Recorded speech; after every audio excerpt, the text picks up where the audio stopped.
ਇੱਕ ਦਿਲ ਦਾ ਖਾਬ ਅਧੂਰਾ ਏ, ਬਾਪੂ ਦੀ ਟੌਰ ਬਣਾਉਣੀ ਆ। ਉਹਦੇ ਸਿਰ ਤੇ ਐਸ਼ ਮੈਂ ਬੜੀ ਕੀਤੀ, ਹੁਣ ਬਾਪੂ ਨੂੰ ਐਸ਼ ਕਰਾਉਣੀ ਆ। ਖਾਬ ਅਧੂਰਾ ਏ, ਬਾਪੂ ਦੀ ਟੌਰ ਬਣਾਉਣੀ ਆ।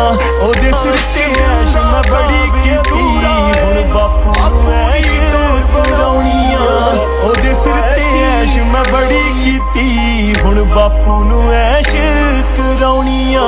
वैसे भी